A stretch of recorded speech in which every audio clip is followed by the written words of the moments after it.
इस पारे के शुरू में अल्लाह पर झूठ बांधने और हक को झुटलाने वालों को जहन्नमी करार दिया गया है, जो हक को झुटलाते और सच्चे दीन को लेके आने वाले यानी रसूलुल्लाह सल्लल्लाहु अलैहि वसल्लम और उनकी तस्दीक करने वाले को मुत्तकी कहा गया है। तस्दीक करने वाले हज़रत अबू बकर सिद्दीक हैं।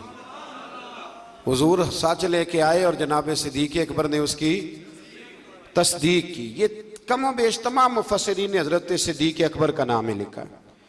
फिर आगे जाके अल्लाह तबारक व तआला ने आयत नंबर 41 में रसूलुल्लाह सल्लल्लाहु अलैहि वसल्लम को तसल्ली देते हुए फरमाया कि हमने आप पर हक पर मबनी किताब नाजिल की है, सो जो हिदायत को इख्तियार करेगा उसका फ़ायदा उसी को पहुँचेगा और जो गुमराही इख्तियार करेगा उसका वबाल भी उसी पे होगा। आप इनके ज़िम्मेदार नहीं हैं। अगली आयत में नींद को आर्जी मौत से ताबीर किया गया और बताया कि नींद और मौत में इतना ही फ़र्क है कि मौत की सूरत में बंदे की रूह आर्जी तौर पर नहीं बल्कि मुद्दत दराज के लिए कब्ज़ कर ली जाती है। आप बताइए, जब नींद आई होती है आपको, वैसे आपने आधा घंटा 20 मिनट गुजारने हों तो पता होता है कि 20 हो गए 10 हो गए, तो सोए सोए आँख खुलती है तो हो इतना टाइम हो गया है। तो अल्लाह फरमाते हैं इसी तरह मौत का मामला होगा। कुछ लोग ना कब्रों से उठाए जाएंगे तो एक रवायत में यूँ भी आता है कि जब कब्रों से उठाए जाएंगे तो वो कहेंगे ओहो मैं तो जोर पढ़ के सोया था कि असर का टाइम हो गया है। और कुछ ऐसे होंगे जिनके लिए 50,000 साल का दिन होगा। दुआ फरमाएं अल्लाह हमें रहमत वाले लोगों में शामिल फरमाए, जिन पे वो रहमत करे उनमें हमारा शुमार फरमाए। फिर अल्लाह तबारक व तआला ने आयत नंबर 43 और 44 में फरमाया कि सब शफात अल्लाह ताला के इख्तियार में है, जो आसमानों और ज़मीनों का मालिक है, और कुफ़ार के माबूदाने बातिला को किसी की शफात का इख्तियार नहीं, बल्कि तो वो अपने लिए किसी चीज़ के मालिक नहीं है। उनको सिफारिश का हक भी, सिफारिश भी अगर करेंगे तो अल्लाह के बंदे ही करेंगे। हुजूर ने फरमाया सबसे पहले अंबिया करेंगे, फिर उलमा करेंगे, फिर शहीद करेंगे, फिर नेक लोग अल्लाह की बारगाह में सिफारिश करेंगे। आयत नंबर 47 में बेपनाह दौलत जमा करने वालों को ख़बरदार किया गया है कि अगर वो ज़मीन की सारी दौलत के मालिक बन जाएं और इसके बराबर भी इनको मिल जाए तो वो क़यामत के दिन ये सब कुछ देकर आज़ाब से अपनी गर्दन छुड़ाना चाहें तो भी उन्हें खुलासी नहीं होगी। जितना मर्जी माल जमा कर लें, क़यामत के दिन अगर कोई बचेगा तो अपने नेक अमाल की वजह से बचेगा। आयत नंबर 53 में गुनाहगाराने उम्मत को बिशारत दी गई कि या रसूल सल्लल्लाहु अलैहि वसल्लम कह दीजिए, ए मेरे बंदो ला तकनतु मिन रहमतिल्लाह, जिन्होंने गुनाह कर लिया है वो रब की रहमत से नाउमीद ना हो। इन्नल्लाह यगफिरुज़्ज़ुनूब जमीआ, बेशक अल्लाह तमाम गुनाहों को माफ़ फरमा देगा। अगर सच्ची तौबा करेंगे तो अल्लाह ताला तमाम गुनाहों को माफ़ फरमाएगा। आयत नंबर 71 से बताया कि काफिरों को गुरो दर गुरो जहन्नम की तरफ आंका जाएगा और वहाँ इनका इस्तकबाल तौहीन आमेज़ अंदाज में होगा, जबकि अहले ईमान को इकराम के साथ जन्नत की तरफ ले जाया जाएगा और वहाँ इनका इस्तकबाल इंतहाई एज़ाज़ व इकराम के साथ होगा और अहले जन्नत और फरिश्ते और कायनात की हर चीज़ अपने रब की हम्द व सना बयान करेगी। इससे आगे सूरह मोमिन शुरू होती है। इसकी आयत नंबर 7 से फरमाया कि वो फरिश्ते जो अर्श को उठाए हुए हैं, ये बड़ी खूबसूरत बात है। फरमाया वो फरिश्ते जो अर्श को उठाए हुए हैं और जो इसके इर्द गिर्द हैं, वो सब अपने रब की हम्द के साथ तस्बीह करते हैं और उस पर ईमान रखते हैं और मोमिनों के लिए मग़फ़िरत तलब करते हैं। ये भी अल्लाह का करम है ना जी। और कहते हैं कि ए हमारे रब, तेरी रहमत और तेरा इल्म हर चीज़ को मुहीत है, सो जिन्होंने तौबा की है और तेरे रास्ते की इत्तिबा की है उनकी मग़फ़िरत फरमा और दोज़ख के आज़ाब से उन्हें बचा। इस आयत में बताया गया कि अल्लाह के मुक़र्रब फरिश्ते ना सिर्फ उसके ताइब बंदों के लिए बल्कि उनके साले आबाओ अजदाद के लिए, उनकी बीवियों के लिए, उनकी औलाद के लिए भी जन्नत की दायमी नेमतों की दुआ मांगते रहते हैं। अगर कोई सच्ची तौबा करे तो फरिश्ते भी उसके लिए दुआ करनी शुरू कर देते।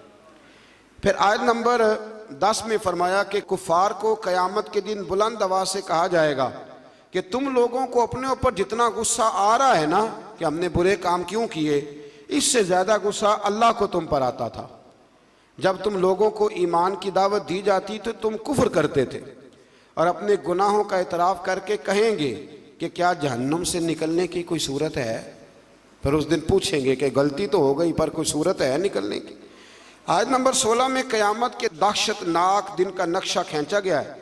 अल्लाह ताला फरमाएगा आज किसकी बादशाही है, सब जानते हुए खामोश हो जाएंगे। फिर अल्लाह फरमाएगा कि अल्लाह की, जो वाहिद भी है और सब पर गालिब आने वाला भी। फिर आयत नंबर 17 से बताया कि क़यामत के दिन सब के साथ पूरा पूरा इंसाफ होगा।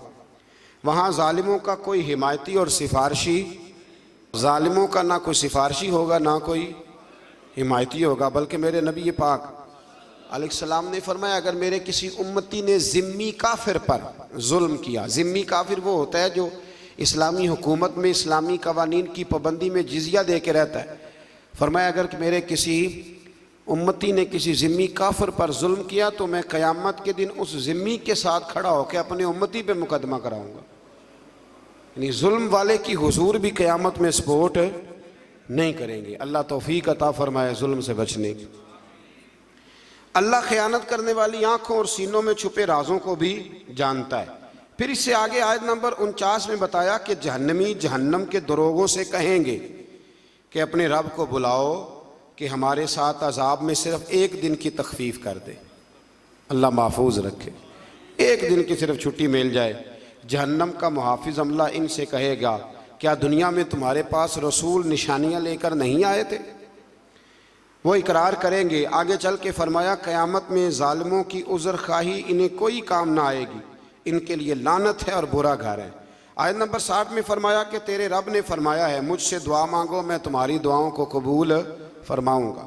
आयत नंबर 64 में फरमाया अल्लाह ही ने ज़मीन को तुम्हारे लिए जाए करार और आसमान को छत बनाया है और तुम्हारी सूरतें बनाई हैं और वही तुम्हें पाकीज़ा रिज़्क़ अता करता है। फिर आयत नंबर 67 में अल्लाह ताला ने इंसान की तख्लीक और इसके बाद मौत तक मुख्तलिफ मराहिल को अपनी निशानियों के तौर पर बयान फरमाया। आगे सूरह हामीम सजदा शुरू होती है।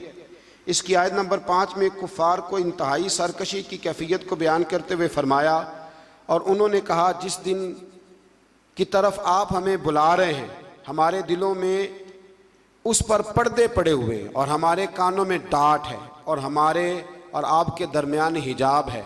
सो आप अपने काम से काम रखिए और हम अपने ढप पर कारबंद रहेंगे।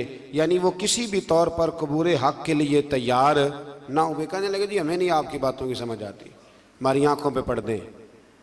याद रखना इंसान को उस वक़्त तक अल्लाह अज़ाब किसी बस्ती को नहीं देता जब तक वहाँ रसूल ना भेज दे, और जब अल्लाह ताला रसूल भेज देता है तौफीक हिदायत के लिए तो फिर अगर उसके बाद भी इंसान उन बातों पे अमल ना करे तो फिर उसका कोई उज़र काबिल कबूल नहीं है। आयत नंबर 30 से बताया कि ईमान पर साबित कदम रहने वाले अहले ईमान की रूहें जब दुनिया से परवाज़ करेंगी, इन्नल्लज़ीना क़ालू रब्बुनल्लाह सुम्मा इस्तक़ामू, फरमाया बेशक वो लोग जिन्होंने कहा कि अल्लाह हमारा रब है फिर उस पर डट गए, उन पर हम फरिश्तों का नुज़ूल करेंगे।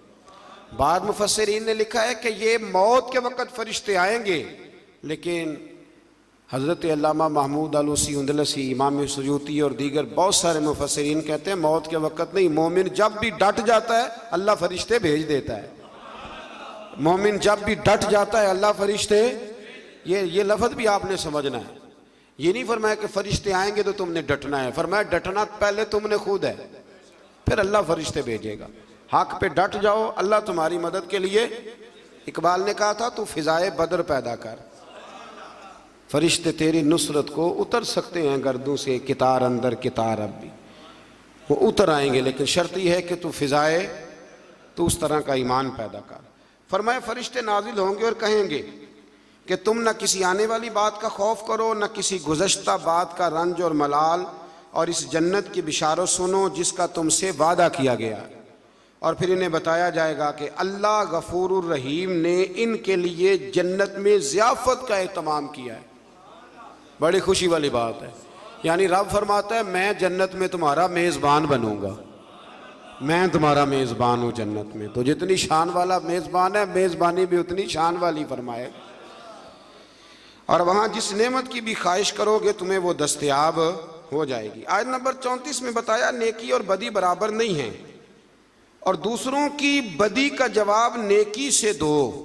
अल्लाह फरमा रहा है बदी का जवाब नेकी से दो, इसके नतीजे में तुम्हारा मुखालिफ तुम्हारा सरगर्म और पुरजोश दोस्त बन जाएगा। अगर तुम जवाब नेकी से दोगे ना, मेरे पास वक्त नहीं वरना यहाँ कुछ हदीसें पढ़ता जिनमें नबी पाक अलैहिस्सलाम ने उन लोगों से नेकी की जो बज़ाहिर जुल्म करने आए थे। हुजूर ने नेकी की तो वो मेरे रसूल के गुलाम बन गए, वो नबी करीम के गुलाम बन गए।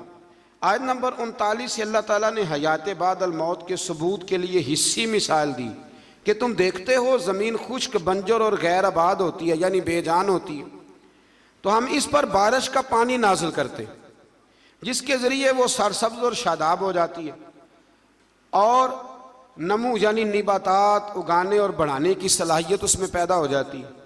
तो जो ज़मीन के लिए हयात है, फरमाया पास जो अल्लाह बेजान ज़मीन में जान डाल देता है वही आखिरत में मुर्दों को भी ज़िंदा फरमा देगा। और कई दफ़ा ज़मीन में जान डलती है, एक दफ़ा बिल्कुल सही हो जाती है, फिर हल चलाएं, फिर बीज डालें, फिर जान डल जाती। इसी तरह मरने के बाद भी अल्लाह दोबारा इंसानों में जान पैदा करेगा। आयत नंबर 42 में कुरान की शान एजाज़ को बयान किया कि इसमें किसी भी जानिब से बातिल की कोई आमेज़श नहीं हो सकती। ये सरासर हक है, कुरान सरासर हक है।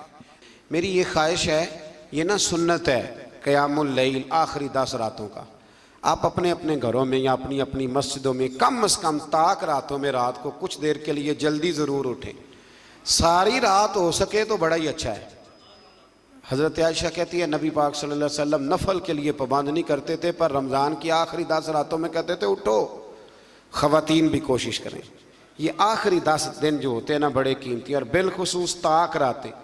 बता इसलिए रहा हूँ कि आप में से कोई नेकी करेगा तो मेरे लिए भी बख्शिश का कोई ज़रिया बनेगा। ज़रूर कोशिश करें, कम से कम 1 घंटा, अगर आप मतलब नहीं सारी रात बेदार रह सकते तो 1 घंटा आप रोज़े से ज़रा पहले उठ जाएं, कुछ तिलावत, कुछ इबादत, कुछ दरूद पाक, यारो बड़ा ही ज़रूरी है। हुजूर ने बड़ा ही पसंद किया है और बड़ी कीमती ये वो अजीम रातें हैं जिनके लिए खैमा लगा के मेरे नबी मस्जिद में ही बैठ गए। तो आप इनमें कोताही न करें। अल्लाह ताला तौफीक अता फरमाए।